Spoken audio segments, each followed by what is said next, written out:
Today's episode is sponsored by the Christian Standard Bible. The goal of the CSB is to be faithful to the original languages without sacrificing clarity, all the while maintaining both accuracy and readability. With beautiful designs and multiple study Bible options, everyone, from adults to teens to children, can find a CSB Bible that they enjoy. Learn more at csbible.com.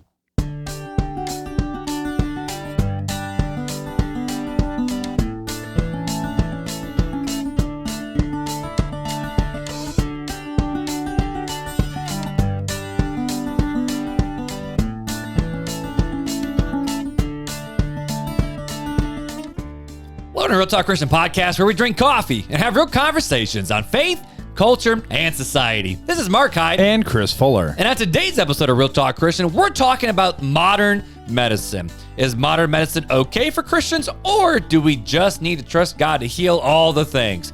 You ready to do this thing, Fuller? Let's go, ho-ho!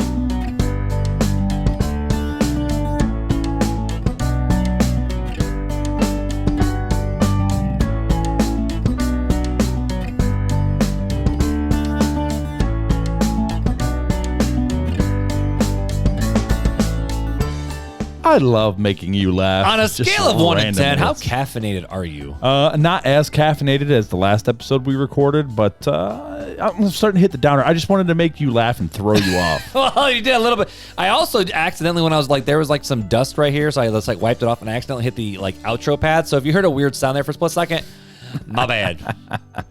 My bad. He got a little OCD-ish there on the roadcast. It's true. So last episode, you threw down the gauntlet. We have literally 8 minutes and 3 seconds left to go before we need to enter obviously, this is like, show. week 3 of this round of episodes. But this is the third episode that we've recorded tonight. And we had to record promotional content for the Ngatti Music Festival. Right. So our YouTube viewers are probably like, man, these guys just never change clothes. We don't shower either between episodes. Well, to remind everybody, we batch record, and so this is the third one of the night, and like Mark said, we had to do promotional stuff for Ngatti, so... Promotional stunts. And the 100th review giveaway, which our listener, you guys all heard about 2 weeks ago. That's true. Anyways. And we had to talk to Janelle sometimes, too. Yeah.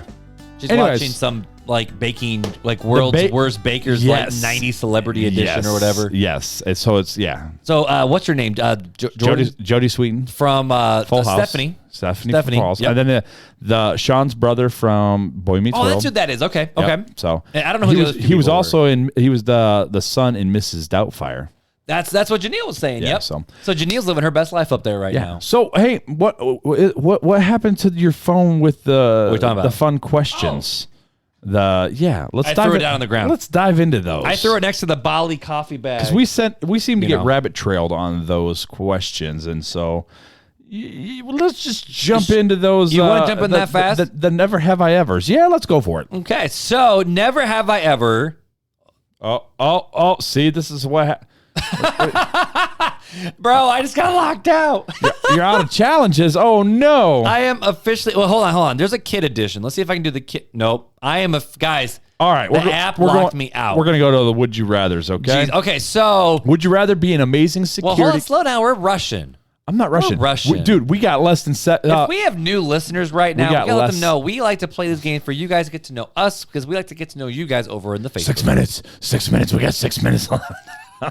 We have all night, homie. I'm on it. All right, so would you rather be an amazing security guard or be a terrible FBI agent? I'd rather be the best Paul Blart that I could. Me too. Did you like that movie? Did you like those movies, Paul Blart Mall Cop with Kevin James? I didn't see the second one, but the first one was hilarious. Honestly, you don't need to see the second. Okay, first one was solid. Good. Second one was all right. 77% of people said they'd rather be the amazing security Paul guard. Blart, homie. So would you rather never know what time it is or never know what day it is? I would probably say never know what time, because then if I didn't know the day, I might forget that we were podcasting. I already messed that up. Like, I think I'd rather not know what time it is and just focus on, is it sunny or is it dark outside? Okay, that so seems pretty good. 52% say never know what time. People would rather know what time it is than what day it is. No, they would rather know. But then you never know when your birthday is. You go, oh. They'd rather know what day it is than the time, is what they're saying.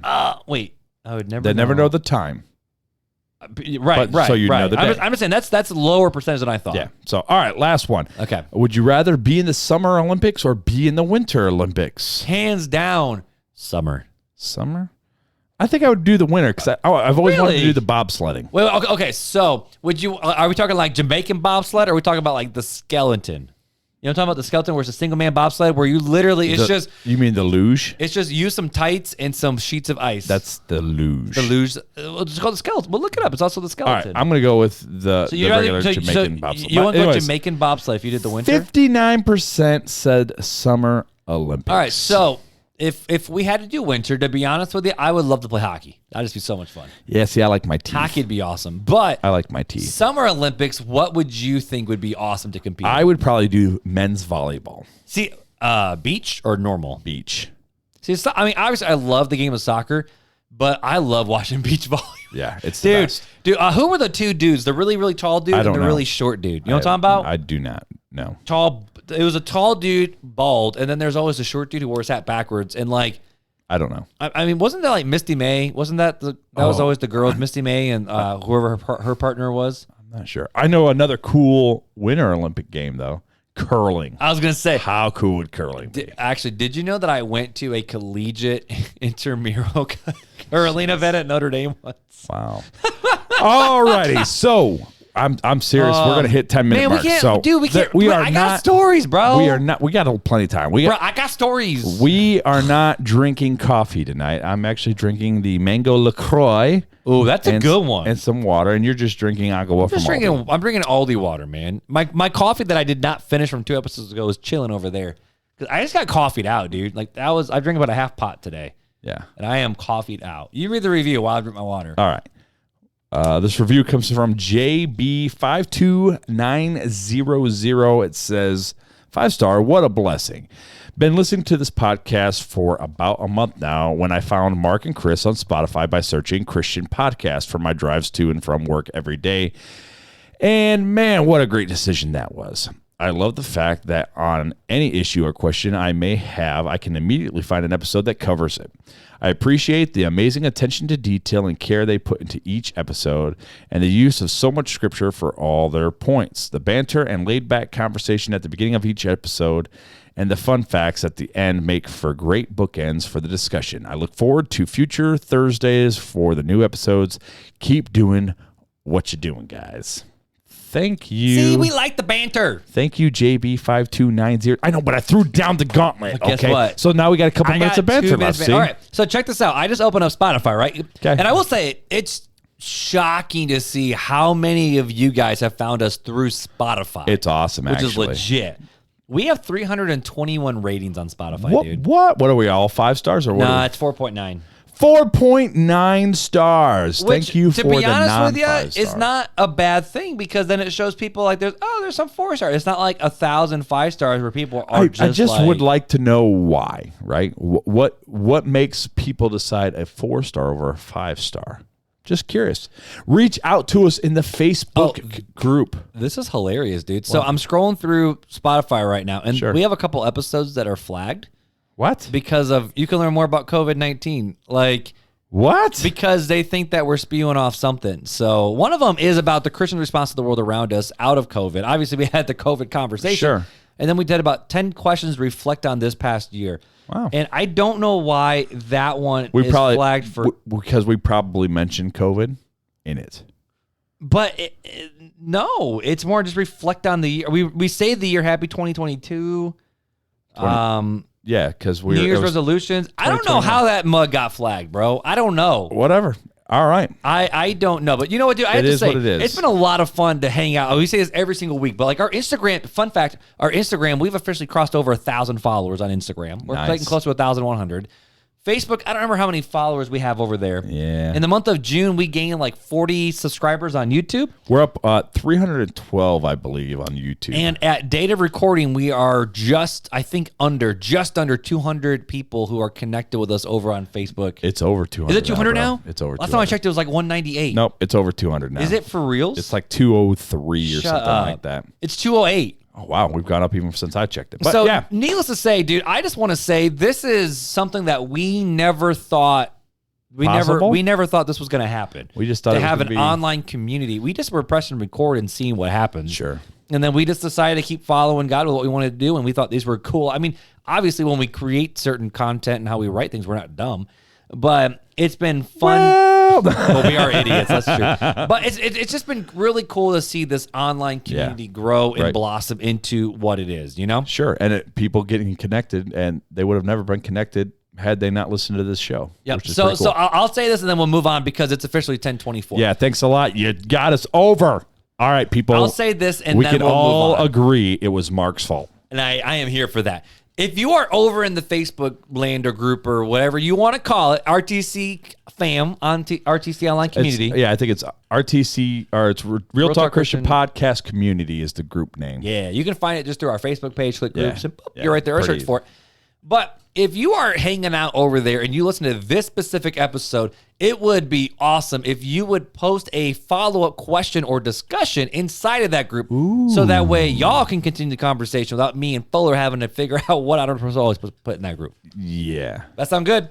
Sounds You like good, that idea? bro. I would love for some people to actually step up and step out and make themselves known and say, hey, I was just listening. I had this thought about this specific conversation. This specific conversation this is what it meant to me. And maybe if you have a specific type of background based on your denomination or upbringing or family or parents or whatever, you can let us know if you maybe had some of these thoughts or if you thought a little differently. And heck, you all might just reach out and say you guys are cuckoo for Cocoa Puffs, and we're here for it. I mean, actually, here's a last fun fact question. No. With milk, what type of milk will you do? What's your favorite kind of milk? Not brands, but what's your favorite kind?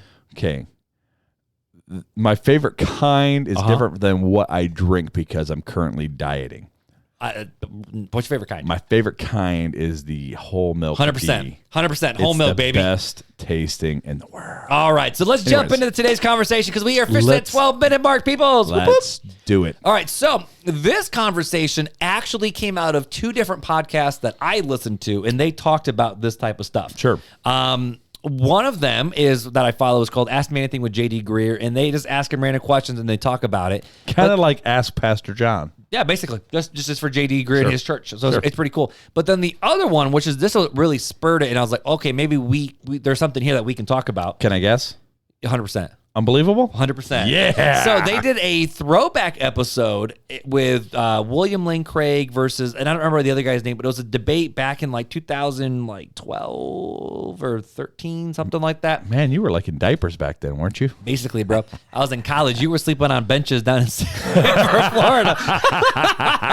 I was in college. Sad but true. I love it. So, but in that debate, they were talking about the validity for not just following Christianity, but God and deity and theism, like those styles of debates that I tend to listen to. And one of the things that the atheist professor brought up, and he's a actual scientist. He's not just a philosopher. About how so many times Christians deny science in the reality of, we say, oh, it's just God who did it. And if we don't know things, we say, oh, it's just God who did it. And he brought up a specific point regarding even modern medicine, that Christians refuse where science is going just to say, oh, well, God's got this, so whatever. And now you got pastors who are literally, I don't want to say murdering their congregations, but telling people, hey, you need to stop taking your medicine because if God's going to heal you, he's going to heal you. Or if not, your faith isn't big enough. You're your own God, all these different things. And he goes, look, this is what these pastors are doing.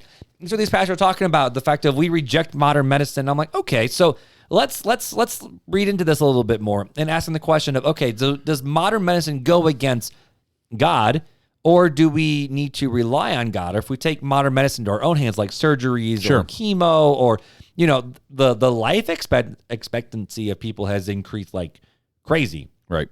People used to die at like, what, 50 was like the average death age or something, or even younger? Some civilizations it was younger. I mean, depending on the culture and the things they had to deal with. And now we got people living over 100 and late 90s. Yeah, that's rare. I mean, I think the average lifespan is somewhere in the late 70s or early 80s, but yeah. Right, but still we have a longer life expectancy. For sure. But are we putting what God wills into our own hands? Because if we say, well, I'm bulletproof until God is dead, and now we use modern medicine, we're extending our life, we're prolonging our lives. Are we? Is science actually better? Or as Christians, are we putting too much faith into this and not into God? And I was like, okay, is there something there? So I started doing a little bit of digging. No, we do that here? Yep, and a little bit of research. And, there's different groups inside of Protestantism that based on, I would say, what your, denomination is, what your background is, how much do you lean into certain aspects. Like if you're more of like from Bethel and that wing of Christianity, there's a lot of spirit, like Holy Spirit vibes where it's like, don't get modern medicine, just pray over it and heal it. And Pentecostal. Yeah, the Pentecostal apostolic movement. So there's a lot to do with that. But I was actually doing some research, and a lot of splinter cells have it in their doctrinal statements about medicine. And so this quote, oh, shoot, I did not bring in what the actual name of the article was and where it was from. So I'll have to get that so we can add it to the show notes. But I do believe it comes from religiostolerance.org is where I believe I got this quote from. And it says, the idea of medicine goes back to the idea. Oh, no, that's why some people care. Okay. So the idea of medicine goes back to the idea of the sovereignty of God. If God is faithful and gives good gifts to his children, why would he let us suffer? Plus, this is my, terminology. We're bulletproof until God says so, right? So if we're supposed to live, God will let us live. And if we're supposed to die, God is sovereign and in control of that. And generally, I would say we don't see a lot of mainstream Protestantism like your Baptist, your Methodist, your Presbyterians. Like generally, those groups are totally all about modern medicine. In fact, most hospitals are founded by the WHO. There's the Baptist hospitals, there's the Methodist hospitals, there's the Lutheran hospitals, there's the Catholic hospitals. So obviously, a lot of Christians and Protestants and Catholics believe that, yes, modern medicine is a good thing to help people. Sure. Because we're in the helping people business. But there's a lot of splitter cell groups, specifically the Christian Scientists, which we talked about with Tom Cruise. And what was her face? She was the actress for King of Queens. She was big in the Christian Science world, and then she recently left. Talking about for Scientology? Scientology, yeah. And so that group, and surprisingly, Jehovah's Witness, they have it written to their doctrine that the use of medicine isn't needed for the Christian. But you'll always find people who believe that the use of medicine in prolonging life makes us into our own gods and shows a lack of faith. And so I have a couple verses here where it talks about healings and health, specifically when it comes to gifts and prayers and stuff like that. So I have two specific passages that we're going to talk about. Then we need to talk about on this show of how do we handle these two passages, because this is what the Bible says. We need to be people of the book. So if this is what the Bible says, we need to follow it. Right? So how do we handle those passages? And then we can wrap up into the fact of, are there counter arguments for it? And then what should we do about it? Okay. So I honestly, to be honest with you, I have no idea where this conversation is going to go. So that's why it's real talk. Let's just have the conversation and see where it goes. So when it comes to James 5:13-16, here's what it says. Is anyone among you suffering? He should pray. Is anyone cheerful? He should sing praises. If anyone is among you sick, he should call for the elders of the church, and they are to pray over him, anointing him with oil in the name of the Lord. The prayer of faith will save the sick person, and the Lord will raise him up. If he has committed sins, he will be forgiven. Therefore, confess your sins to one another and pray for one another so that you may be healed. The prayer of a righteous person is very powerful in its effect. Or the King Jimmy, the prayer of a righteous man availeth much. There you go. And there was a Instagram reel that Jagger actually sent to me because someone posted this on Mother. If he's sick, call on the other so he will be healed.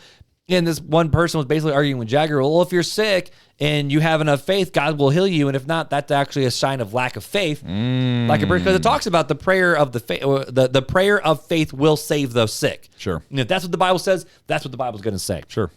And then continuing that thought, the Apostle Paul, when he was talking about 1 Corinthians 12, which we talked about in actually, that's how I ended last week's conversation. So I guess kind of fitting to continue it. We were talking about be a living sacrifice, and then talks about the body. It says, now there are different gifts, but the same Spirit. There are different ministries, but the same Lord. And there are different activities, but the same God works all of them in each person. A manifestation of the Spirit is given to each person for the common good. To one is the message of wisdom through the Spirit. To another, the message of knowledge by the same Spirit. To another, faith by the same Spirit. To another one, the gifts of healing. There it is. So the gifts of healing is a gift from the Holy Spirit. And it says by the Holy Spirit to one another, to the performing of miracles, to another prophecy, to another distinguishing of the spirits, to another different types of tongues, another interpreter of tongues. One and the same Spirit is active in all of these, distributing to each person as he wills. So when you look at those two passages right there, we see that if someone is sick, they need to call the elders. Now, everyone kind of agrees if someone is, this is more like fatally sick, not like I got a cough. I need to call the elders and they need to come pray over me. Or if I'm sick, they've actually need to visit me. It's like, no. If someone is sick, and this is actually like we can see in the Greek, if they are sick, they are not okay, they can't even gather with the church. Right. Call on the elders. They're going to pray over them, anoint them with oil, and then the prayers of the faith will save the sick person.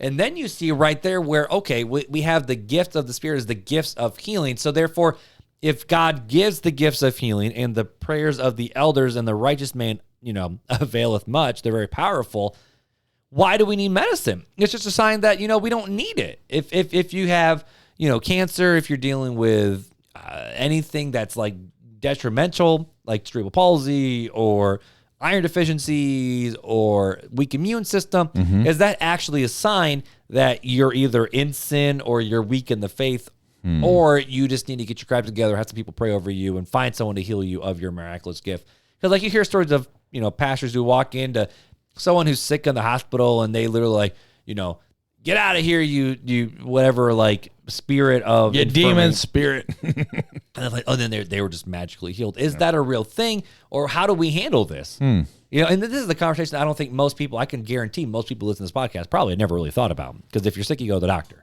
Right. If you have cancer, you go chemo. And it depends, because we have listeners that are in the Pentecostal world where this is other parts of the country. Well, this is huge, right? Because I grew up in a Pentecostal type movement church, and this is exactly how we believed, right? Is that it was so bad that we had a person who had cancer, and that's what we did. We had hours and hours and hours of prayer meetings, laying hands, anointing with oil. Like that was normal to me back then. Is that what we're supposed to do? Can God? Well, let's answer this. Can God use that and heal that person? Sure, 100%. Yeah, I believe that. I also believe that when we're talking about the gifts of healing, okay, my belief, right? This is Fuller's belief. Fuller's belief is that doctors and nurses have been given the knowledge and gifts of healing to help the sick, right? They've been researchers and stuff have been given certain knowledge and directed by God and led to things to be able to discover things to help people. And I believe that's God ordained. I don't believe it's the work of the devil. I myself use medicine and go to the doctor quite often.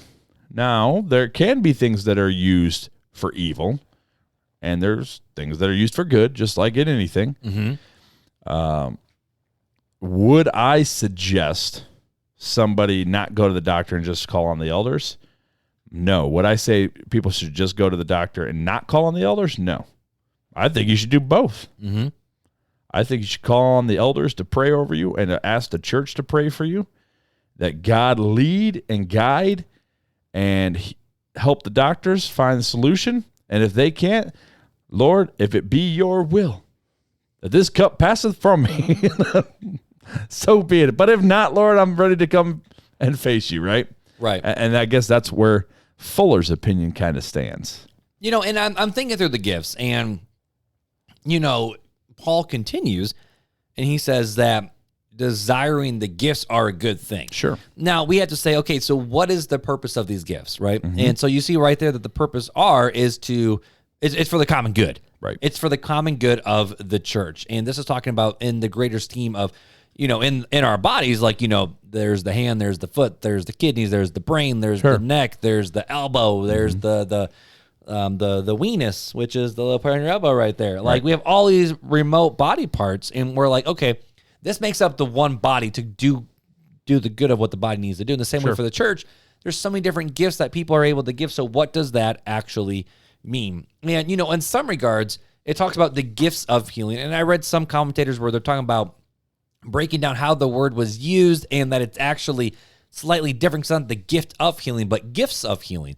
So does that mean at certain points, at certain times, they were given gifts of healing? Because you see, back in specifically the day of the apostles, the woman who bled for her entire life, touched the robe of Jesus, and Jesus said, "I felt my power leave me." Right. Who touched me? Well, we can also see And there was healing. And then the Peter, lame man, the lepers. I mean, there's been. But even Peter and James and John, they were doing miracles and Silver and gold have I none. Right, and stand up and walk, and people were even trying to get into the shadow of Peter because he was healing people. So, every time we see the gifts that were used specifically with the growing of the church, they were to just do that. They were to they were signs and wonders that were promised to show them that yes, this is the Messiah, this is the way, this is the truth, this is the life. You like that? And then coming out of that into the New Testament church is about building up and edifying, and again continuing what the church actually is. So then the question becomes: since there's the formation of the canon, and since there's the creation of the church, have the gifts, I don't want to say ceased, but more the fact that do we necessarily always need them? And that's where it's hard because, again, there will be times when people will have cancer, they'll go to the doctor, you have cancer, they go back, they're like, and it's just gone. It's miraculously healed. And I think there's something to be said about that. But at the same time, I think there's an argument to be said about, when you combine both these passages, right? And again, I'm spitballing, I'm thinking out loud right now. When you see James, it doesn't say call on the person who has the gift of healing to heal them. Right. What does it say? Call on the elders. And they'll anoint them with oil and pray over them, and then then God will bring God will actually what does it say? He will bring them up, raise them up. He will raise them up. But it says God, right? And so often I think that people go, "Well, I'm praying." Okay, I think of Benny Hinn. Okay, right? Yep. The Lord is working through me, and I'm going to slap people with my coat, and they're going to be healed and slain in the spirit, and all this. And it's like, come on now, really? Right, and come on, yeah, but you're doing this in your power. But then, if they follow that movement, read the book from is it Costi Hinn? Is that his name? Benny Hinn's nephew or something like that. I have that one on audiobook. I have not read that, but I heard it was really good. It was really good. He was also on that American Gospel documentary on Amazon Prime. And I've heard, I actually heard enough of his interviews when I was going through the book. I got halfway through the book. I'm like, this is all it's all the same stuff you said, so I'm good. So I didn't fully finish it. You didn't finish a book? How do you know there wasn't something in there that was like a golden nugget? Well, I guess I don't get the golden nugget. You have to strip off the overburden to get to the nugget. Man, but I got the idea of most of that was just a show. Like when actual, Ava, like my daughter Ava, if they would see real people coming up on stage who have real issues, they would reject them. Yep, exactly. Which I thought was fascinating. But let's jump. So with 1 Corinthians 12, we have to say, but you and I both believe that the gifts haven't ceased. So therefore, how does the Spirit's outworking work in this? We don't fully know. We would say that we don't put God in a box and say, yes, they have fully ceased, that we believe that they are still present but not prevalent. Correct. And I would say that whenever you see these, it's for the building up and edification of the church and to grow the church. Sure. And most of the time when you meet those faithful prayer warriors at church, they're the most humble people in the world. They're not there up in the street corners like, I have the gift of healing. Come to me and I will come to you. You know, and if someone really had, and I even heard the argument, if someone really has the gift of healing, why do we have hospitals? Why do we have hospice centers? Why do we have all these different things? Which is fair. And what was Luke? Luke was a physician. He was a doctor. So when did you say maybe he would have a gift of healing? Theoretically, he traveled with Paul. To say the gift of healing is just strictly prayer and miracles and because maybe because I believe that even in Jewish time there was physicians in the Jewish culture. Well, there was obviously, because look at Luke. Even though this is where I struggle, right? This is where I have not put enough research in to know what the real talk what the medical situation of the Jews. No, but real talk, even in the Egyptian times prior to Christ, there was all sorts of medical things that they did, and they even embalmed, right? And there was a ritual for even Jesus' body of a certain type of embalming to preserve the body. Yep. So they had knowledge of anatomy and how things sort of worked, right? Now, I wouldn't say they were as advanced in medicine and stuff like that as we are now, but I do know when Christ was on the cross, he said, I thirst, and what they tried to give him to drink was the wine, and it was supposed to help kill some of the pain, and he rejected it, right? Mm-hmm. And so they had some sense of how things worked with the body, and they tried to ease pains and stuff like that. So I do think there was modern medicine for them. And check this out. So I actually found a journal essay for it's underneath the PubMed Central, and it's talking about the physician in ancient Israel, his status and function. And the first sentence says, "For centuries, the Jews have distinguished themselves in the practice of medicine, a tradition reaching back to the Talmudic times when rabbis were frequently acknowledged for their healing skills." And this trend developed during the medieval period in Europe when Jews, excluded from practically all the learned professions, turned to medicine as means of livelihood. So even in Jewish customs, the days when Jesus was there and the ancient Jews that practiced following Yahweh, there were still physicians among them. There were still healers. And I think that knowledge was given to them by God. That was a gift. It was a gift from God. That was a gift of healing, right? They weren't called doctors back then. They were probably called healers or medicine men or whatever they call them. I don't know. Right. But my thought again, this is not like thus saith the Lord. This is all Fuller opinion stuff. I would think that when there's a possibility, I haven't studied the Greek on James or this 1 Corinthians passage. I just haven't. But there is a possibility that when they're talking about the gift of healing, it's not just necessarily meaning a miraculous healing, because if it did, why did we say performing miracles right after that? That's true. It's split, okay, that's right? true. It's split. There's performing miracles and there's healing. So it could be that it is talking about a miraculous healing, but I'd have to go and study it, is what I'm saying. Yeah, definitely. But my thought process right now is there's a possibility it may not mean that, but I don't know because I haven't studied it. That's fair. So let's jump to James 5 then, right? Where it's talking about calling on the elders. Sure. The main primary thing that we have to talk about in this passage is the fact of, it says prayer, anointing of the head, and prayers of faith, like the prayers of the faith, and they will heal them and Jesus will raise them up. And so I got this quote from our good old friends at gotquestions.org. Talking about, and they asked the question of what is the prayers of faith? Sure. Right. And so this comes directly from them. We'll have the link in the show notes.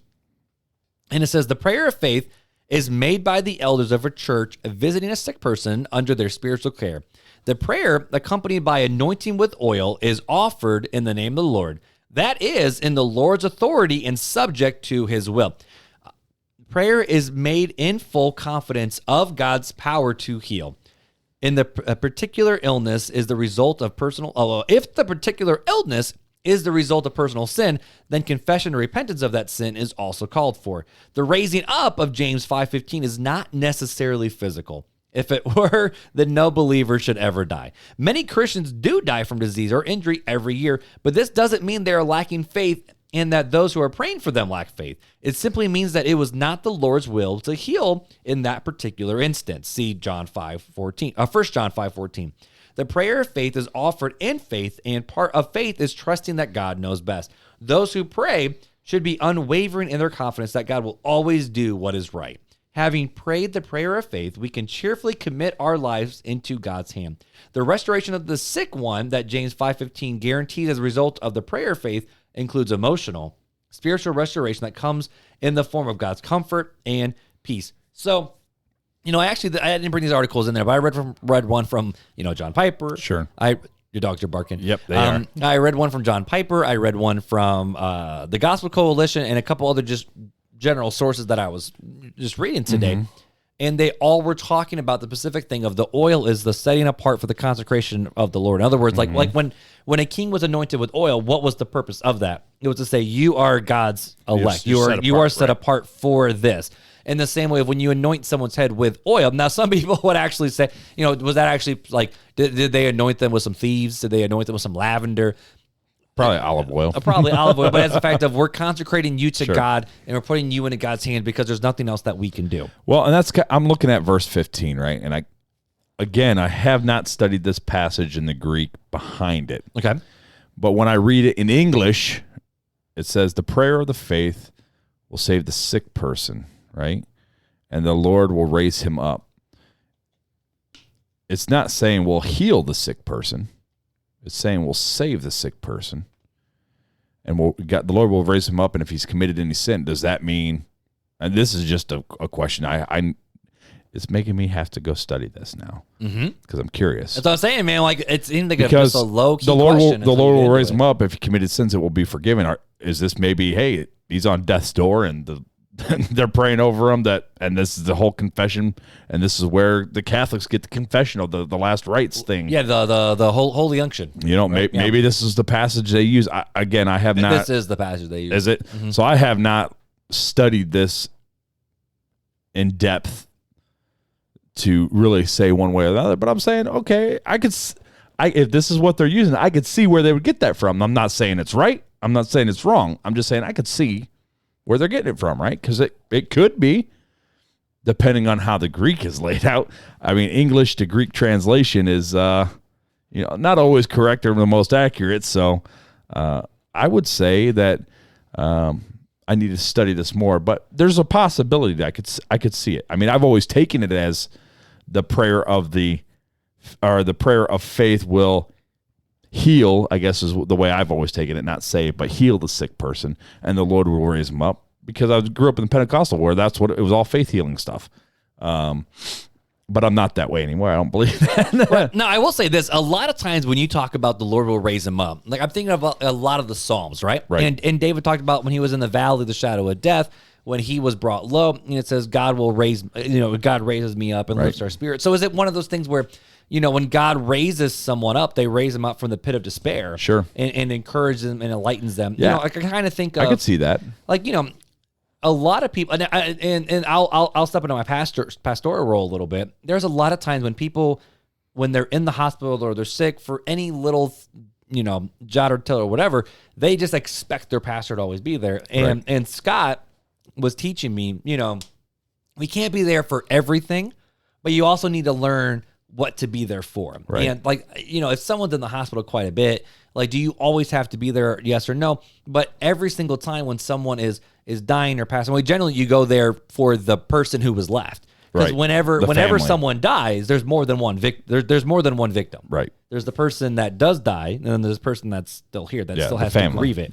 And so a lot of times you go not for the person, but you also go for the grieving family that is there as well. But so many times Scott would say he'd go to people on their deathbed and just share the gospel with them and pray for them and anoint them. And so is that what it's talking about? That God will save them, their sins will be forgiven. The fact that, deathbed conversions are actually a thing. Right. Is that what this is also talking about? Because, we can't say that this always works. Every time an elder prays that someone gets better, it always works. I can attest from experience that that's not the case. Right. So, whenever there's a counter argument, you have to go, okay, so what is actually the truth that's being said? Because if we can just call on the elders and he does all these things, does that mean our elders suck? Does that mean our elders aren't righteous men? But here's the thing is and this is where it gets dangerous, right? This is where I think many false teachers have hurt many people, is they go, oh, you didn't get healed. You must have a sin in your life. You must not have the faith, or else you'd be healed. And that has been said so many times, and it is so wrong, right? Because there's been many times when people haven't been healed. Shoot, the Lord himself said, if there may be anything that this cup passes over me, let it be so. Basically that, hey, if there's anything else, Lord. So he's praying for himself, and yet he still died. Now, it was for a plan, right? Mm-hmm. And I wholeheartedly believe that every life is ended at a certain time, predetermined by God, for a purpose. There is a purpose behind it. The purpose may be to meet him face to face. It may be to influence something else. I don't know. It's beyond me, but there is a purpose to it. There's a purpose to every life that is given on earth. Everyone has a purpose. There's a reason they're here. So if there's a purpose in life for everyone, is there also a purpose in death? Is there a purpose in death? And that's kind of where Fuller thought, I believe. There's a purpose in death, right? I don't know what that purpose is. I'm not God. But I believe that for some reason, for some time, for some appointed way, it could affect a family member or whatever, 50 years down the road. I don't know. Mm-hmm. But I'd like to believe that there's a purpose for the death. Yeah, I like that. And I'm not sure how to transition back into my thoughts. So I'll just make a harsh right term. Just do it. But, when the Apostle Paul talks about in a lot of his passages that he's either writing to the other churches or just in his own reflections, you see him say, actually, I'm just going to say the verse. So you got 2 Corinthians 12:6-9. It says, "For if I want to boast, I wouldn't be a fool because I would be telling the truth. But I will spare you so that no one can credit me with something beyond what he sees in me or hears from me, especially because of the extraordinary revelation." So basically, Paul's like, I got all these things, don't worry about it. He says, "Therefore, so that I would not exalt myself, a thorn in the flesh was given to me, a messenger of Satan to torment me so that I would not exalt myself." And I was the Apostle Paul has all these things, and he says to keep him humble. This thorn in the flesh was given. And what does it say? He says, "I pleaded with the Lord 3 times. Sure. If the Apostle Paul was a righteous man, he was the elder appointing the elders, wouldn't God have saved him? But the Apostle Paul said God chose not to remove it. So therefore... Yeah, there's many reasons of what they think. A lot of theologians think, what is the thorn in the side? And Paul didn't say what that thorn is. Some people think it's eyesight. Some people think it's his physical body. Some people think it's people, like actual real people. Some people think it's like heretics, attacking him, or Judaizers, or, there's a lot of different theories of what that could be. But yeah, I mean, it definitely goes to say if he's praying for something, right? Paul, the writer of most of the New Testament, and it's not being taken away from him. I mean, it obviously has nothing to do with faith, I wouldn't think, because there's a plan in it. God has it there for a reason, and it's to keep Paul humble. Right. I even think of the blind man, right? When the apostles were like, well, who sinned, him or his parents? And Jesus is like, neither. Right. So that way God may be glorified through him. Right, exactly. So, I wholeheartedly agree. And then when you keep going, even in Galatians 4, the Apostle Paul flat out says, my physical appearance was a problem for you folks. Right. Like the way my physical body is, it was, in his own words, says, it was a trial for you. Which I think is fascinating, the fact of Paul has these thorns in the flesh, and his own physical appearance even caused people issues. And if he could have been healed, God would have healed him, you know? And then you keep going, you see in 2 Timothy 4:20, he was, doing his final writings to Timothy, and he said, Erasmus has remained in Corinth. I left Trophimus sick at Miletus. Right. In other words, homeboy was sick, Yeah. and he had to go get better before he could continue. And so, but if Paul had the gifts of healing, or if Paul could just, call on the elders, he is the elder, anoint and pray, he would get better and he'd be sick. Sure. But the fact is, even Paul himself, or even Paul's companions, sickness is still here because of the human condition, just what we're dealing with. It's part of sin. It's part of sin. It's part of sin, right? The fallen nature of humanity and the world due to sin is sickness and death. Mm-hmm. And it's just something we have to go through. And I like the statement you said earlier. If it were true, and maybe you were reading a quote, but if it were true that Christians could be healed just by faith alone, then we would be immortal and never die. Right, we would our physical body would never die because we just keep praying over each other. Yeah. Last verse I got, though, 1 Timothy 5:23 is, and this was Paul talking to Timothy. Sure. Don't continue drinking only water. Use a little wine because of your stomach and your frequent illness. Timothy was constantly sick. And homeboy was set up to be one of the elders. And what did the Apostle but the Apostle Paul say? He said, drink some wine because of the healing properties that it has. I don't know if it was Chardonnay or Moscato. I don't really know. But the Apostle Paul said, drink. In other words, it probably wasn't either of those. Yeah, it was actually, it was Greek culture, so it probably tastes better than those. It wasn't box wine. But it was probably actually fresh, like grape wine, I would like. Not processed. You know what I mean? That's true. Not processed wine. That's true. But but the Apostle Paul says use something external to take away the pain and the edge to help you. Right. And so even Paul, the person who had the greatest faith, the one of the founders of the early church, even told Timothy, use medicine. It's okay. Use medicine. It's okay. Sure. Like I know you're just drinking water, you're trying to do what you got to do, but medicine is not always a bad thing. So then, when you come to all these conversations, those are I would say the main two passages that people say specifically about, modern medicine and that Christians don't need to worry about it, except for just the natural healing to the apostles and Jesus. Sure. But then the question still remains is, okay, so what should we do with modern medicine? And then what about alternative medicines, holistic medicines, which I'm just going to jump into it. I'm a huge fan of. Or there's acupuncture, or there's essential oils. essential oils. There's meditation. There's other different things that we can do. And there's even natural remedies that are out there in the world. Like we hear about like Native Americans who would use just the plants of the land to help heal other people as well. And that's becoming a very modern type thing rather than pharmaceuticals. So how do we handle all these different things coming out of this conversation? Well, I think one, you have to live by conviction, right? Mm-hmm. So if you believe that you don't need... each man be convinced in his own mind? Yeah. If you believe that you don't need modern medicine, then I would say don't go after modern medicine. Don't use it. I don't think it's wise, but you live by your convictions. Mm-hmm. I would say I would stay away from... I'm all about natural remedies, but there are certain natural remedies which we say are remedies which I don't believe are correct, like marijuana, psychedelics, meditation, and shrooms. Meditation I'm not on board with because of where it comes from. That's just me personally, right? Meditation comes from some pagan worshiping stuff. Well, that's the meditation of emptying yourself. I mean, there is a biblical meditation. Meditate on these things day and night. Sure, but that's... the mantra stuff. Yes, and that's what this is referring to, right? The mantra stuff. And I just can't get behind those things, right? That's just me personally. The essential oils, I mean, if you can prove it to me, homie. Like, I mean, we use thieves at our house. I'm a thieves guy, right? So there are some properties. I think that they're thieves for one thing, right? There's certain things that kill lavender on burns and stuff. Kills bacteria, stuff like that. That I'm all about that.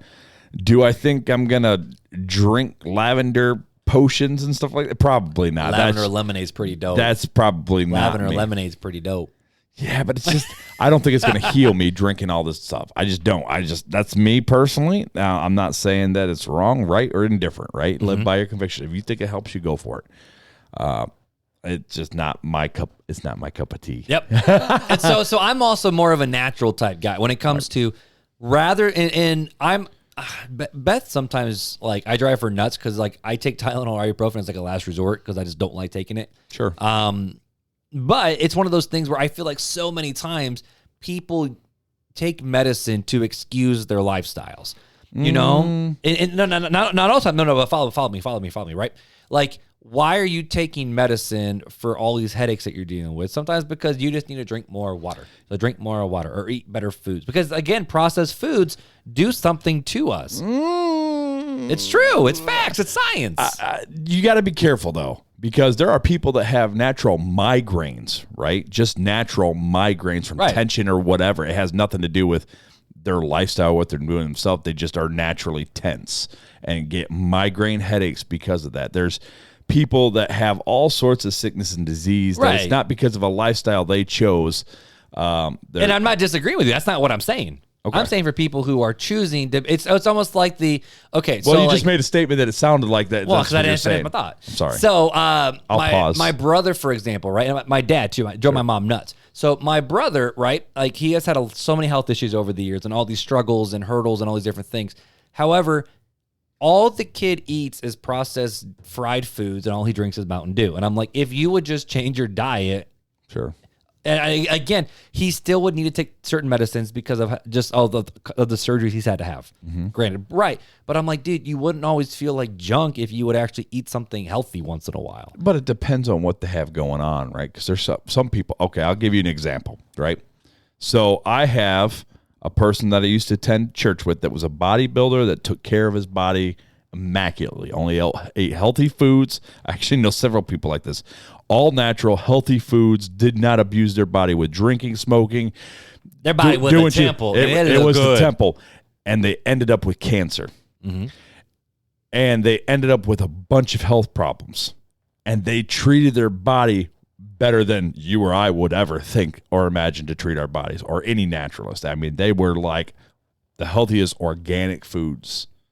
And yet their bodies still were in just mass disarray without medication, without lifestyle, and they ended up having to get on medication to help them through it.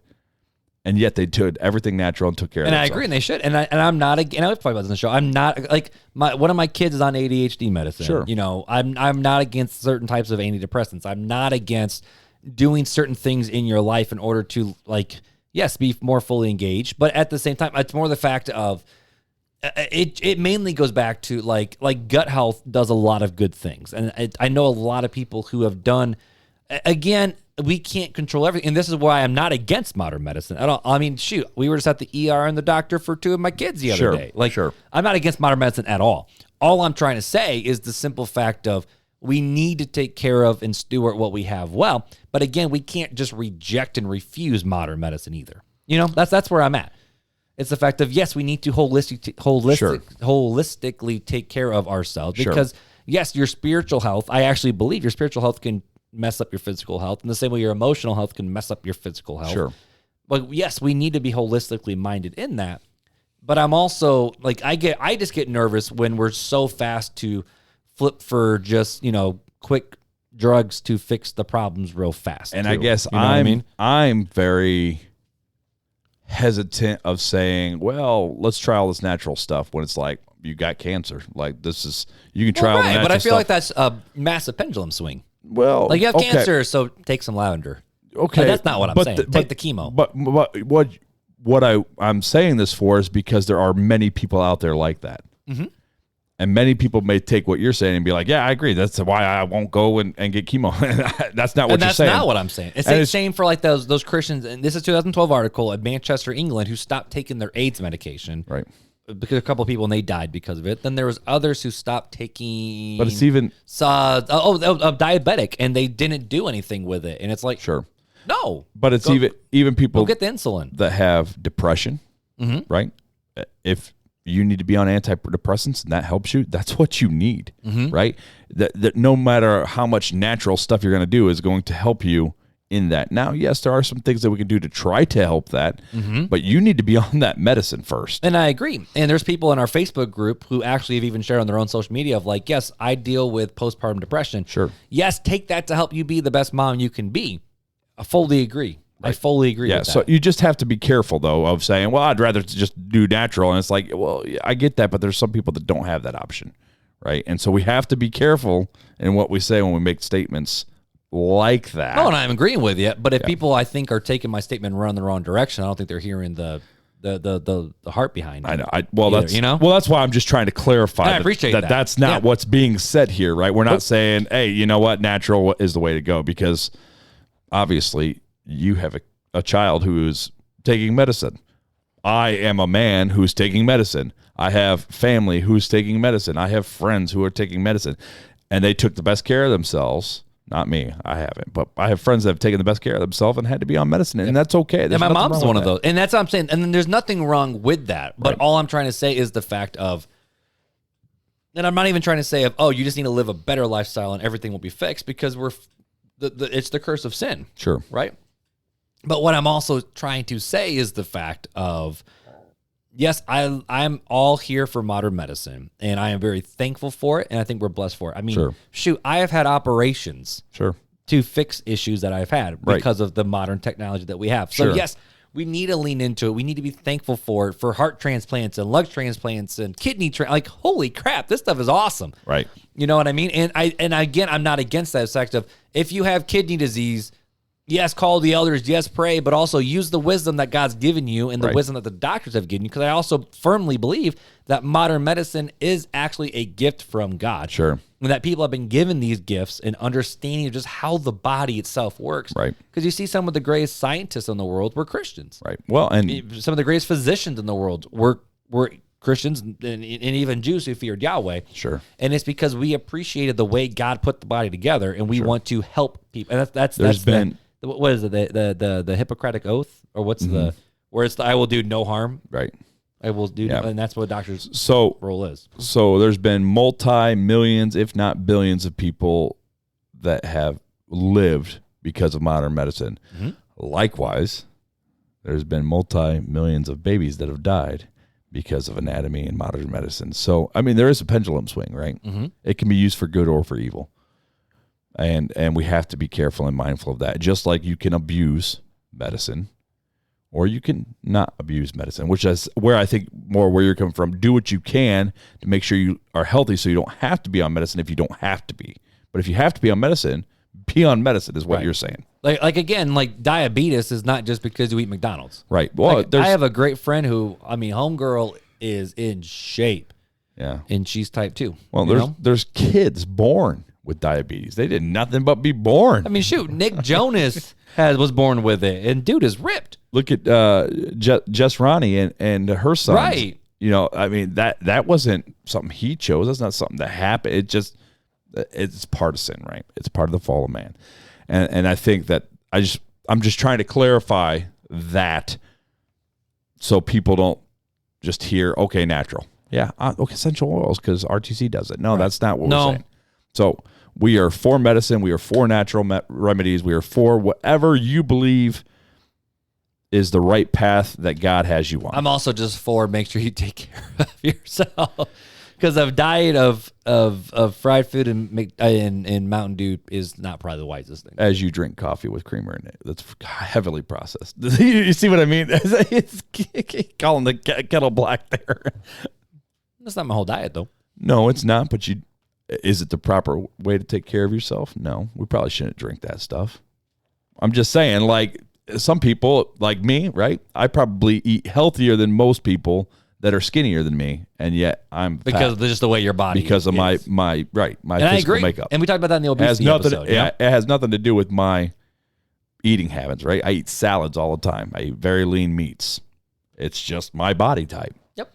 So, and that just happens. Yep, and I agree. And so I don't want anyone to think that I'm over here trying to, what's the word I'm looking for? Modernize, body shame. Crunchy. I'm not trying to crunchy mom shame nobody. That's not the goal. Right. Because there are times, and I've known people who have relied on essential oils when they probably should have gone see a psychologist and seen a therapist and got on antidepressants. Right. And it's fine. It's okay to be on that stuff. Yeah. There's no shame. No shame. There's no shame. And our family is, I mean, we're walking testimonies of that. Sure. 100%. Yes. Any last thoughts before we go into fun facts with Fuller, my dude? I love you, man. See, this is the deal, bro. It's the fact of here's the deal. Most people don't want to have these conversations. They're tough conversations. But we have them, and that's how we do it. Right. And they're uncomfortable conversations, right? Nobody wants to be like, hey, you're abusing medication, or hey, you probably could take care of your body a little bit better, or hey, you probably need to be on some medication, and you on the essential oils. Crazy. You on the crazy train. We can get you off. So let's get some. It's uncomfortable conversations had, but I think they're important conversations to have. I love it. But at the end of the day, use wisdom. I think that's where my thought is. Just use wisdom. Live by conviction. There you go. I love it. Ready for some fun facts? Let's do it. Time for Fun Facts with Fuller.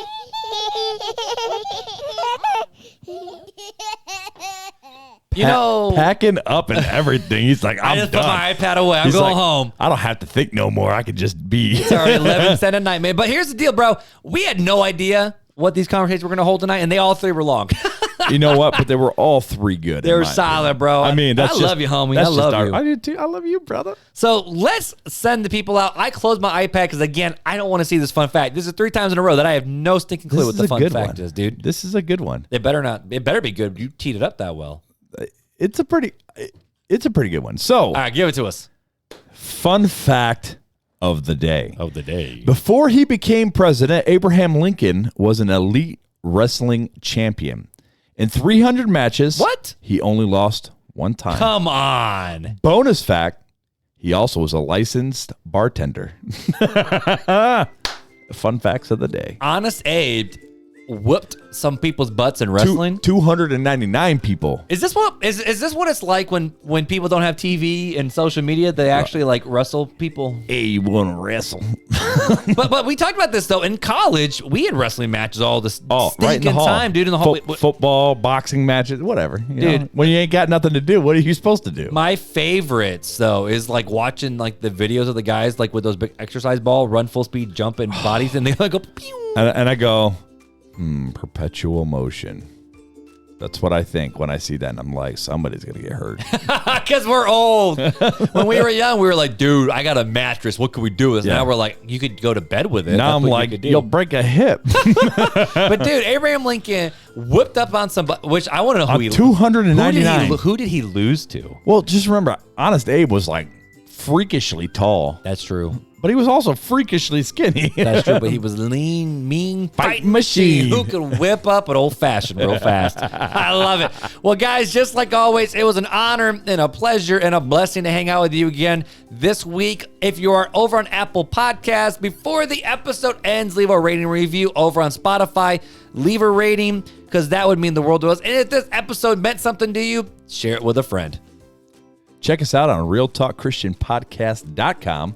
And also, don't forget, we'll be at the Engedi Music Festival, Whoop. July 22nd, 23rd, Southwest Michigan. Leonidas, you can check them out on Facebook while you're there as well. And it was Engedi Music Engedi Festival.com. EngediMusicFest.com. Just Google N, one word, Getty, different word, EN Music Fest. space GEDI. We'll be hanging out with Jordan Felice, I Am They, and so many more other people. We'll be recording stuff right there on the spot. We'll also be teaching some sessions.